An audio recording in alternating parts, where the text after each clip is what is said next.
¿Podrían apagar las luces, por favor? Bueno, pensé que esta era la ocasión para contarles un poco nuestra historia, la historia de Mario y mía, desde que llegamos al Museo de Historia Natural y empezamos a hacer descubrimientos increíbles, casi todos hechos por Mario, ¿no? Formamos un equipo bien importante, bien estructurado, porque Mario es el hombre que está en el campo, que tiene un ojo así experimentado para ver los huesos. Y a mí me interesa más verlos en el laboratorio, limpiarlos y analizarlos. Entonces este equipo fue desde hace ya muchos años la clave para poder empezar una colección de paleontología de vertebrados acá en el Museo de Historia Natural. En el 2001 Mario descubrió un caballo fósil sudamericano que está ahora en exhibición, ¿no? Todo el mundo se preguntaba pensaba que los caballos habían llegado de España con los españoles, de Europa, pero este fósil le permitió a los niños y a la gente saber que existieron caballos en Sudamérica. Esto fue en el 2001, más o menos tenía unos 300.000 años de antigüedad. Ahora está en exhibición. En el 2002, Mario descubrió un esqueleto de pingüino. Un pingüino que otro peruano, un biólogo, Marcelo Stucchi, lo nombró Spheniscus urbinae. Este esqueleto está también en la exhibición del museo y es parte de todo este proceso, ¿no?, que empezó hace ya muchos años. Yo he escogido algunos fósiles para que ustedes vean año tras año, más o menos, cómo ha sido este crecimiento de la colección científica. Tenemos la colección científica ahora en el museo más importante del Perú, obviamente, de vertebrados, y incluso antes se han colectado muchos fósiles, sobre todo por europeos y por norteamericanos, y han sido llevados fuera del Perú. Desde que nosotros estamos trabajando acá en el museo, en 1999 empezó ese trabajo, no se lleva ningún fósil fuera y todos los fósiles quedan en la colección del museo, y por eso ahora la colección del museo es incluso más importante que aquellas colecciones que hicieron paleontólogos extranjeros y que los llevaron al extranjero. También estos fósiles del perezoso acuático Thalassocnus. Este fósil se publicó en la revista, estos fósiles y estas especies se publicaron en algún momento en la revista Nature por el doctor Christian de Muysson.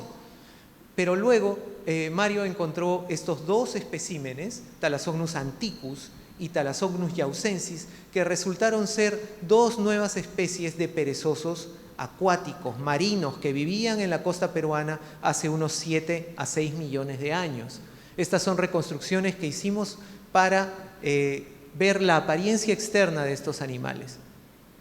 También de la formación Pisco, otras aves marinas, como el piquero tucán. Estos son animales muy extraños, no son muy comunes y en la costa peruana ya no existen, pero más o menos hace 6 o 7 millones de años existían estas aves con el pico parecido a un tucán, ¿no?, al cual se le llamó Ramphastosula. Ramphasto es tucán, sula, piquero, el piquero tucán. Y también están en las colecciones del Museo de Historia Natural. En 2006 hicimos una exhibición, gracias también al apoyo de la universidad, la exhibición del Piroterio de Bagua, y describimos a Baguatherium jauregui junto con César Chacaltana en la revista Journal of Vertebrate Paleontology, e hicimos una exhibición y una reconstrucción de cómo lucía el Piroterio de Bagua. En 2007 Mario nos llevó hasta el esqueleto de un megaterio que apestaba. Fuimos con el doctor Valencia, con el director del museo, a ver este animal porque era algo increíble. Un animal extinto que apestara significaba algo realmente excepcional. Ahora este fósil está acá en el museo, y varios de sus huesos están en la colección que tenemos de paleo ADN, para que se hagan estudios, y se han hecho ya estudios de ADN de este megaterio que han servido para saber sus relaciones de parentesco con otros perezosos fósiles. Este animal incluso tenía marcas de que había sido tocado por antiguos peruanos. No se sabe si en el momento en el que el animal murió o después.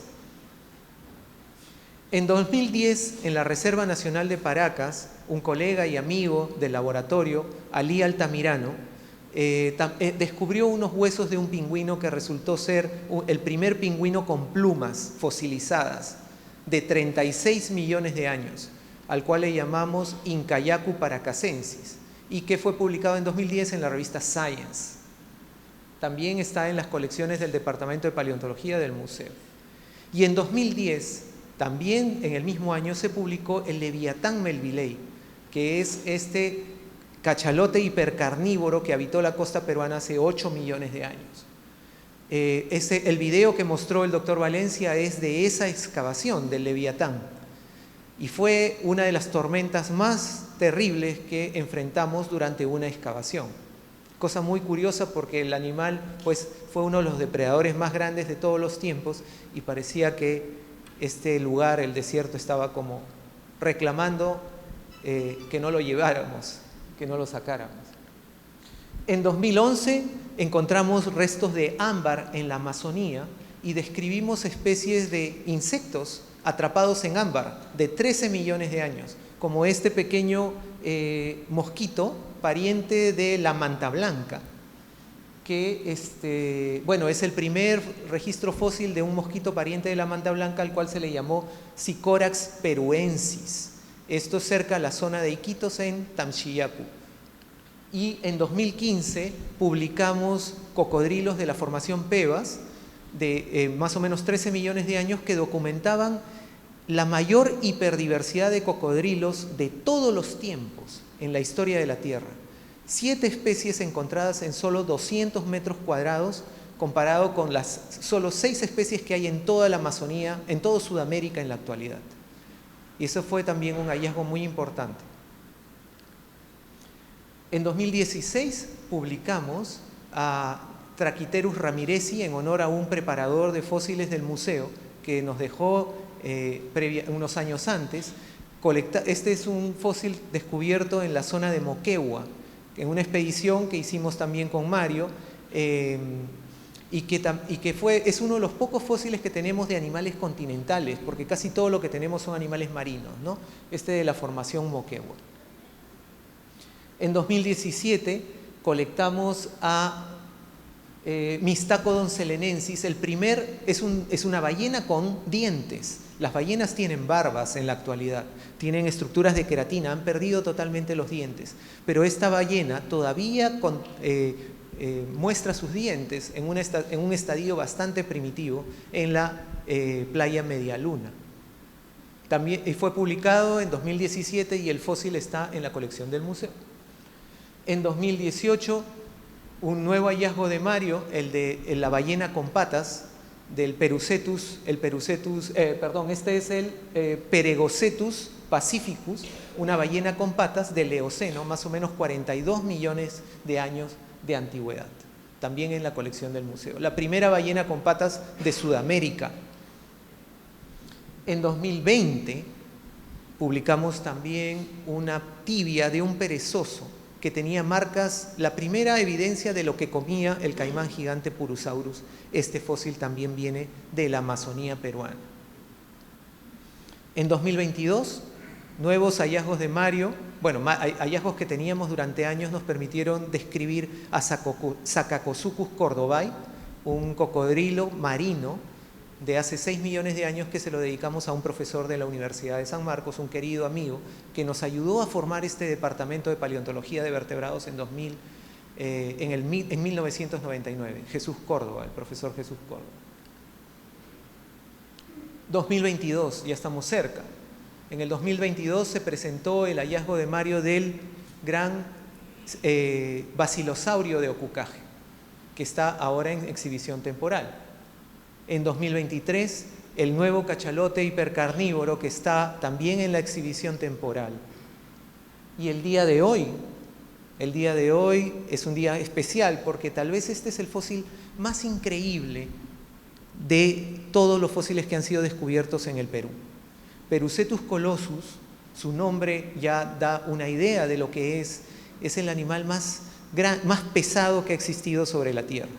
Se han hecho cálculos utilizando el esqueleto de animales de todo el mundo y de todas las épocas, incluyendo ballenas, dinosaurios.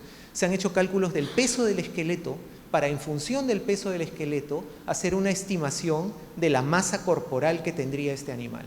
Entonces, haciendo esas regresiones y estas ecuaciones, se ha llegado a la conclusión que Perucetus más o menos pesaba unas 190 toneladas, 197 toneladas más o menos.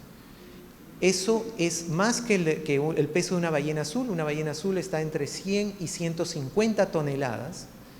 Y los dinosaurios más grandes que existieron sobre la Tierra llegaban probablemente a 100 toneladas. Así que imagínense, este animal se calcula que medía 20 metros de largo, es lo que dicen las estimaciones, pero tenemos serias dudas de que haya sido esa la dimensión y pudo haber sido un poco o bastante más grande. Vamos a seguir hablando un poquito de él. Este es la reconstrucción del esqueleto y la silueta de Perucetus. Lo que pueden apreciar en rojo son las vértebras que han sido descubiertas. Son en total 12 vértebras nada más. Son 12 vértebras, 4 costillas y una pelvis. Las vértebras, aquí la pueden apreciar en el centro, son enormes y el crecimiento óseo ha sido exacerbado.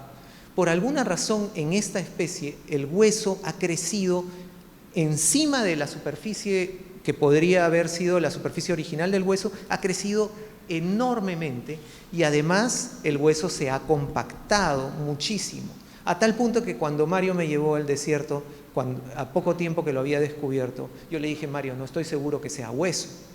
Y bueno, eso siempre me lo saca en cara, porque la verdad es que era muy complicado figurarse si eso era hueso o no. O sea, el hueso normalmente está formado por una superficie compacta, pero el interior es poroso, ¿no? Es un hueso esponjoso en el interior. Sin embargo, este animal tenía hueso compacto en todas partes, en el interior, por todos lados. La morfología también cambió muchísimo. Hacia los costados ha crecido hueso excepcional. Se han engrosado todas las partes, todo el hueso ha crecido de una manera exponencial. Es 350% más grande o más volumen de hueso que cualquiera de sus parientes en esa época. Esta es una costilla y también ha sufrido el mismo fenómeno, y esta es la pelvis, una pelvis ya reducida porque estos cetáceos ya perdieron la capacidad de caminar en tierra, ya son totalmente acuáticos y tienen una pelvis reducida. Una de las claves para identificar también que este animal era un cetáceo. Se hicieron escaneos de superficie de cada una de las vértebras, aquí están las 3 vistas, ¿no? De las costillas, y se pudo así más o menos reconstruir, se analizó la anatomía, se hicieron secciones delgadas, perforaciones en el hueso para ver cómo era la histología, se hicieron muchísimas cosas para poder tener una idea, pero hasta ahora solo sabemos cosas muy generales de este animal. Los animales que tienen huesos compactos en la actualidad en general están relacionados con ambientes acuáticos. O sea, es como una adaptación a la vida acuática. Y mientras más compacto es el hueso, en general son animales que están asociados a los fondos marinos, pero en la zona costera. Este animal probablemente se alimentaba de algo que vivía en el fondo marino de esa época hace 39 millones de años. No sabemos de qué, porque no hay registro aún de la cabeza. Todo el mundo se pregunta por qué la cabeza la han puesto tan pequeñita. Es que no sabemos de cuál era el tamaño. Y la única evidencia que tenemos es la relación o la proporción que existe con otros animales emparentados. Y ese es el único tamaño que podíamos generar. Además de eso, el animal seguramente sí se alimentaba en los fondos. Y esto es una parte muy interesante. Sí, ahora en la columna de agua, en los océanos, en la zona pelágica, es la zona rica, la zona que más recursos tiene. en la actualidad. Y por eso es que existen ballenas gigantescas que se alimentan de muchísimos peces, como en la costa peruana, que los peces son abundantes, es un recurso abundante, es la pesca más abundante de todos los océanos en la costa peruana, ¿no? Pero en el pasado, hace 39 millones de años, la riqueza no estaba en la columna de agua, en la zona pelágica. La riqueza del océano estaba en el fondo marino, en la zona costera, pero en el ventos, en el fondo. Y eso explica cómo un animal de esta magnitud, de este tamaño, pudo haber vivido en esa época.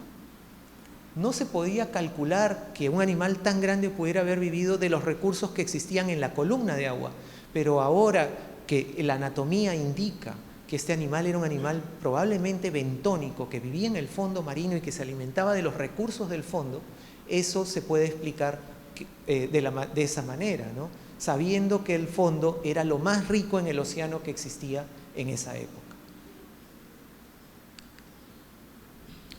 Este es un cuadro de la regresión, de cómo se calculó la masa corporal de Perucetus.